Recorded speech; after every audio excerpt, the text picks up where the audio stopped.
까지 말씀입니다. 로마서 6장 12절부터 23절 말씀을 한 절씩 교독한 후에 마지막 절을 합독해서 읽겠습니다.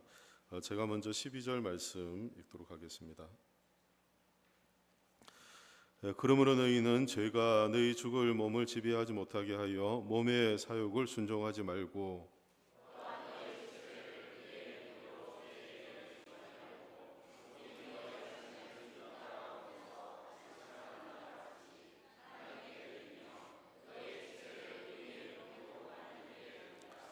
죄가 너희를 주장하지 못하리니 이는 너희가 법 아래 있지 아니하고 은혜 아래에 있음이라.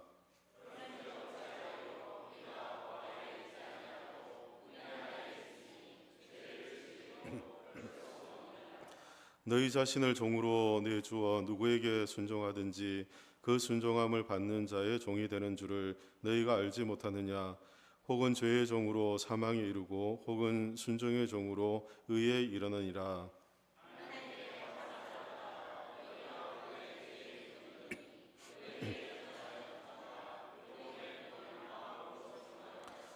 죄로부터 해방되어 의에게 종이 되었느니라.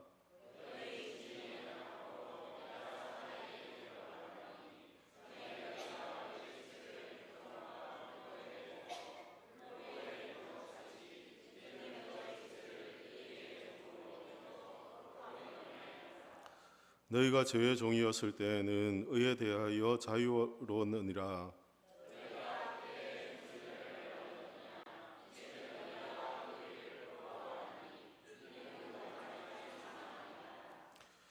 그러나 이제는 너희가 죄로부터 해방되고 하나님께 종이 되어 거룩함에 이르는 열매를 맺었으니 그 마지막은 영생이라.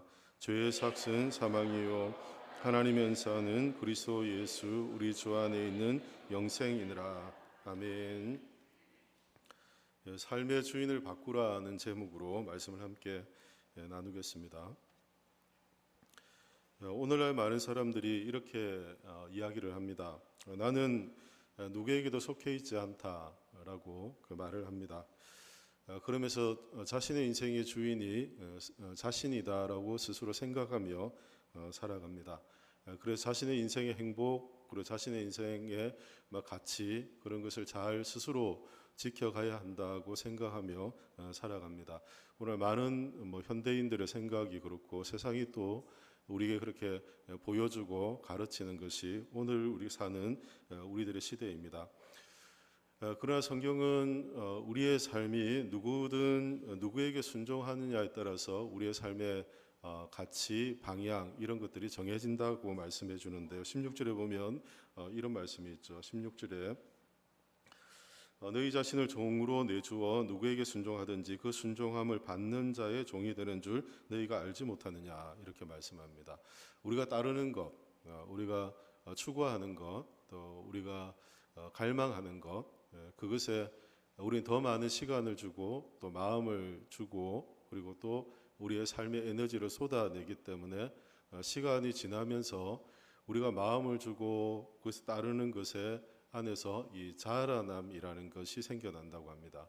이 자라남이 생겨나면 이것이 그저 우리가 추구하는 정도가 아니라 시간이 지나서 그것은 오히려 우리가 그것의 종이 된다라고 그렇게 말씀해 주죠.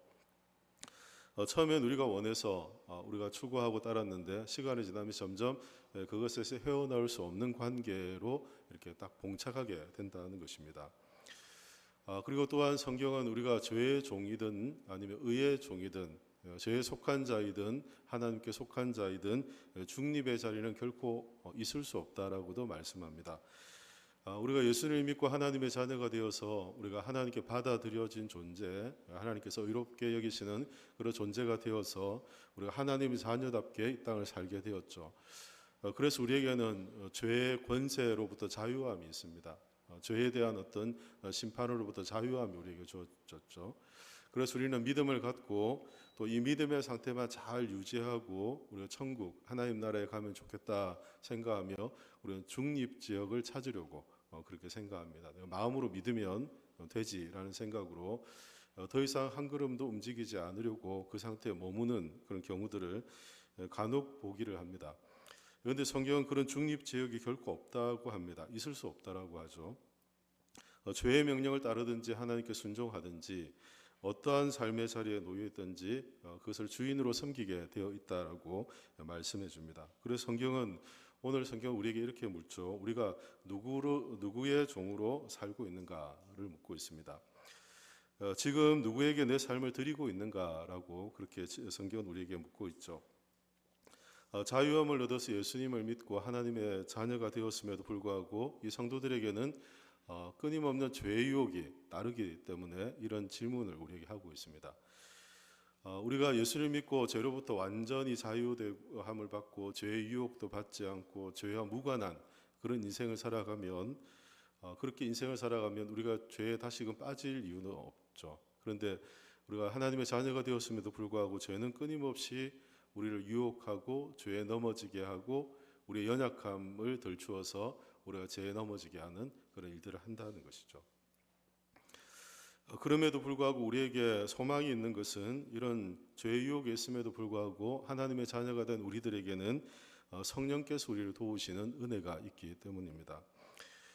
우리가 그전에 알지 못하던 성령의 은혜는 우리 안에서 죄에 대한 거부감을 갖게 합니다. 죄에 대해 거리감을 두게 하고 죄에 대한 분별력을 갖도록 성령은 우리 안에서 그렇게 우리를 도우십니다. 그래서 이전에는 우리가 감각 없이 살아가며 분별력 없이 죄에 이끌려서 죄에 매여 살아가는 그런 인생이었는데 이제 하나님의 자녀가 되고 하나님의 신 은혜를 알고 그 은혜 가운데 살다 보니까 죄에 대한 혐오감, 부담 뭐라고 하죠? 이게 거부감이 생겨나는 것입니다.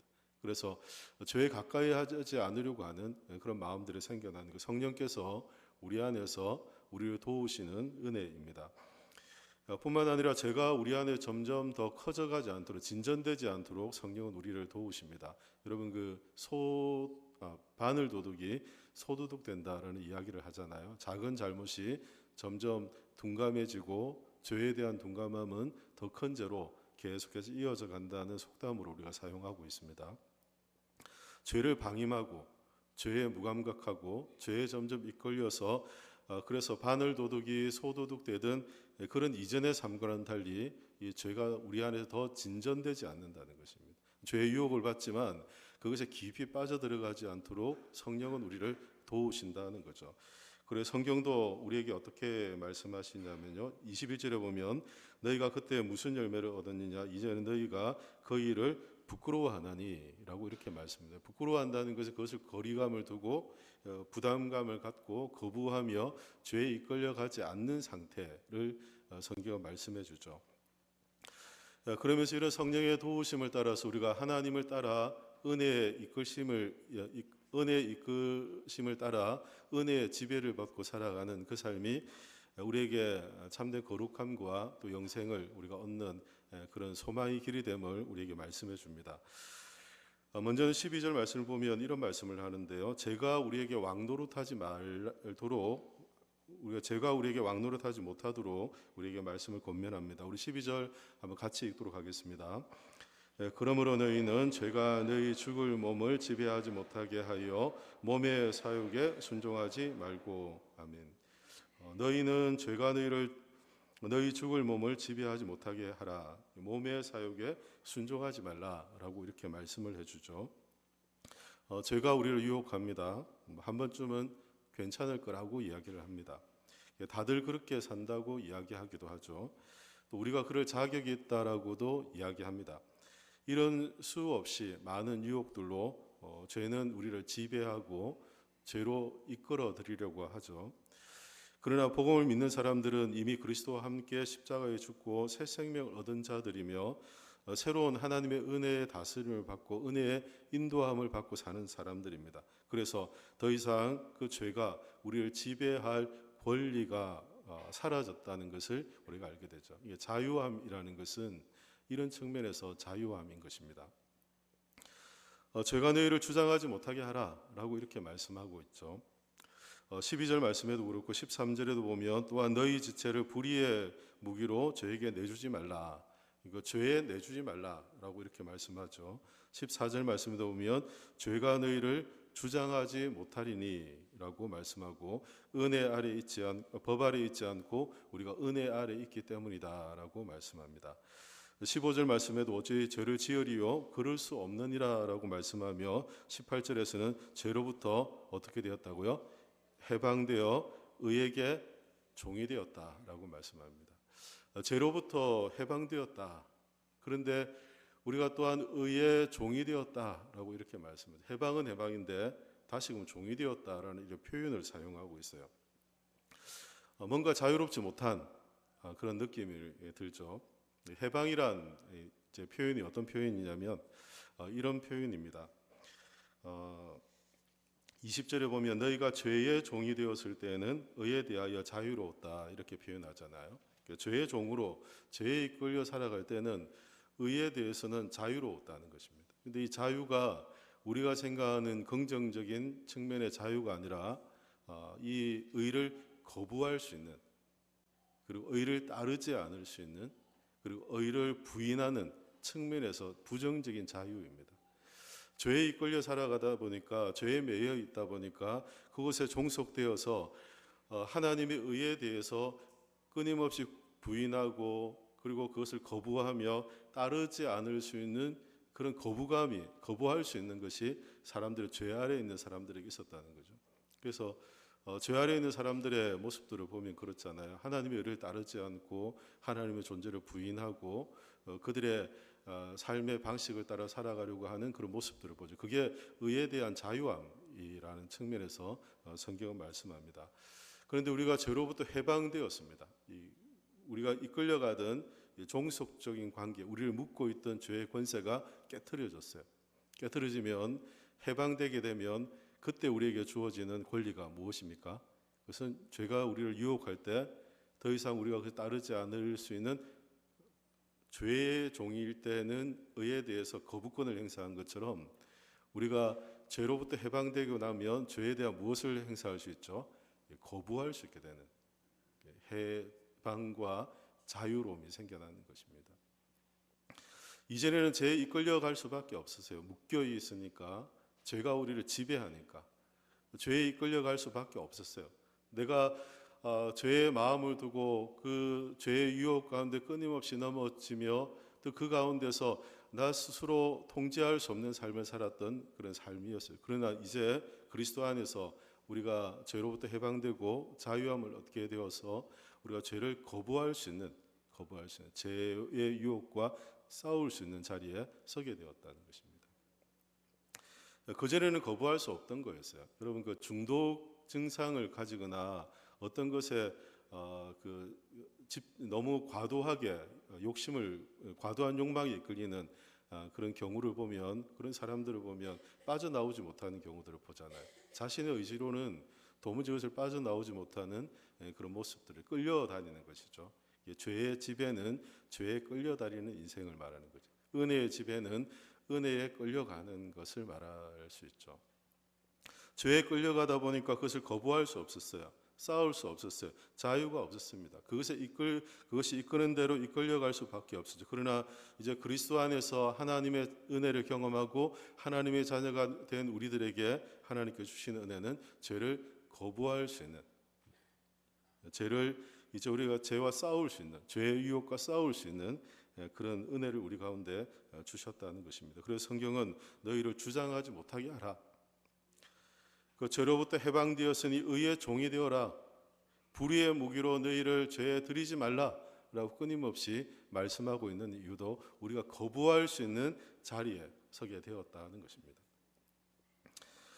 이러한 말씀은 단순히 우리를 죄 짓지 말라라는 윤리적인 그런 말씀이 아닙니다. 우리의 삶의 주도권, 우리의 삶의 주권이 죄에 있지 않고 하나님의 은혜에 있다는 것을 인정하고 고백하며 살아가는 삶의 전환을 말하는 것입니다.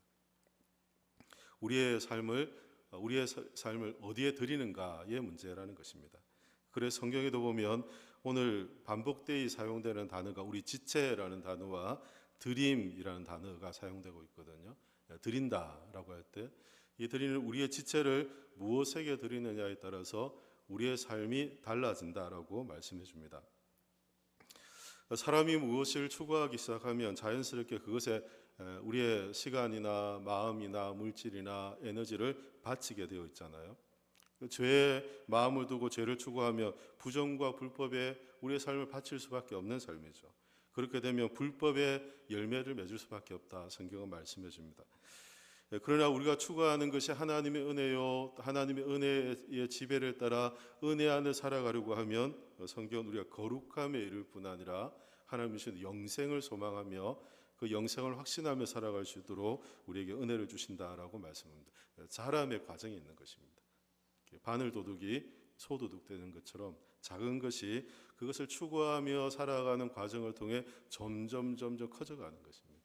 죄는 사망을 낳게 되고 우리가 하나님의 은혜를 따라 살아가면 은혜를 따라가는 살아가는 그 삶은 점점 자라감의 과정을 통해서 거룩함과 영생에 이르는 은혜를 하나님께서 우리에게 허락하신다라고 말씀해 줍니다. 그래서 우리가 무엇을 따라 사는가, 무엇에 우리의 삶의 중심을 두고 사는가, 우리의 삶을 주관하는 것이 무엇인가를 우리가 결정하고 그리고 죄의 유혹을 끊임없이 싸우며 거부하며 살아가는 것은 성도들에게 무엇보다 중요한 일이다라고 말씀해 줍니다. 우리가 예수님을 믿었으니까 예수님 믿은 것으로 믿음만 잘 지키고 딱 요만큼만 하고 천국 가면 딱 좋은데 성경은 그 중립이 없다라는 것입니다.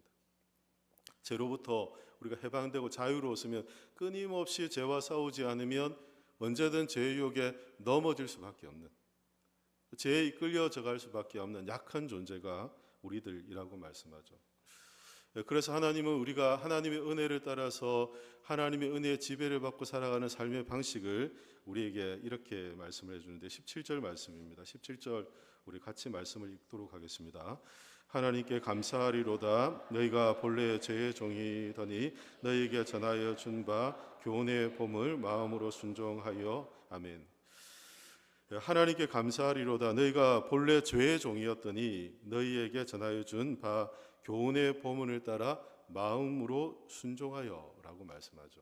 여기서 강조점은 순종입니다. 순종. 16절에도 계속 순종을 이야기하다가 무엇의 종이 될 것인가, 무엇에 순종할 것인지를 얘기하다가 17절에 와서 이 순종을 어떻게 할 것인가에 대한 이 순종이 무엇으로부터 시작되어야 되는지를 설명하고 있죠. 그 순종이 마음으로부터 나오는 순종, 전인격적인 순종을 말합니다. 전인격적인 순종. 그러면 이렇게 마음으로 순종하며 우리가 전인격적으로 순종하는 삶에 무엇을 따라 순종해야 되는지를 성경은 너희에게 전하여 준 바 교훈의 본을 마음으로 순종하라는 것입니다. 여러분, 교훈의 본이 뭡니까? 교훈의 본, 크게 말하면 복음의 말씀일 수 있겠죠. 예수님께 복음을 말씀하시면서 제 아들에게 나를 따라오려거든 자기를 부인하고 자기 십자가를 지고 나를 따를 것이라 말씀하신 것처럼 자기 부인과 자기 십자가를 지는 삶, 이렇게도 이야기할 수 있겠죠. 주님의 십자가를 통해 보여주셨던 사랑과 용서, 겸손, 십자가를 통해 나타나는 희생, 이것이 우리의 삶의 가치가 되고 기준이어서 그런 삶을 살도록 우리의 삶의 방향을 전환하는 순종의 삶이 마음으로부터 나와야 한다는 것을 말씀을 하고 있습니다. 우리의 가치관이 복음에 맞추어지는 것입니다. 우리의 인간관계가 복음에 맞추어지는 것이죠. 우리의 재정과 시간 사용이 복음의 가치를 따라 사용하도록 변화되는 그런 삶을 살도록 그렇게 말씀합니다. 그래서 교훈의 본이라고 할 때 이 본은 어떤 측면이냐면 원어를 보면 여러분 그 사출 혹시 아세요?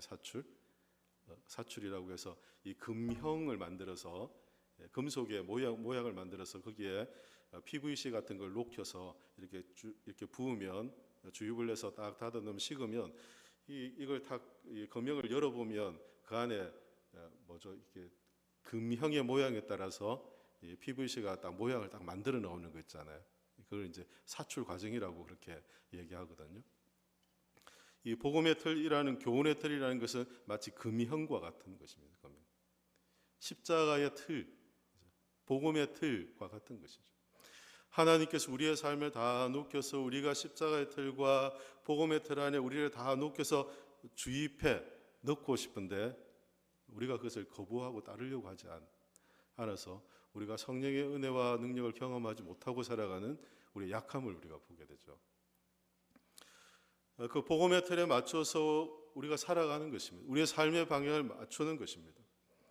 그래서 주님이 우리에게 보이신 그 십자가의 삶, 주님이 우리에게 보이신 사랑과 용서와 겸손의 삶, 우리의 가치관과 우리의 어떤 관계와 우리에게 주어진 것을 주님의 복음의 가치에 합당하게 살아가는 그런 삶으로 우리의 삶을 변화시키는 그런 삶으로 성경은 우리가 교훈의 본을 마음으로 순종하여라고 말씀합니다.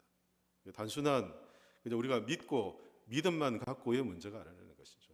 그래서 성경도 너희 지체를 드리라라고 하며 마음을 드리라고 하지 않고 지체를 드리라라고 우리의 순종의 삶을 성경은 강조해주고 있다는 것입니다.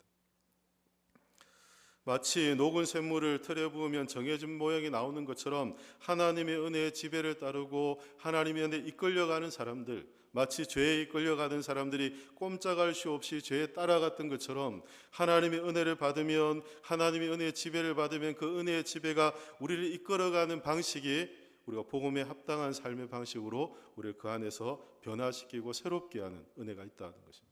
이게 은혜인 거죠.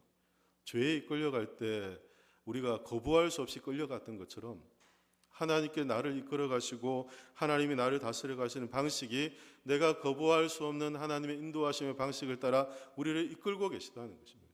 우리가 주님께 우리의 마음을 드리고 순종함을 통해서 우리가 복음 앞에 서 있을 때 하나님 그런 일들을 이루어 주신다는 것입니다.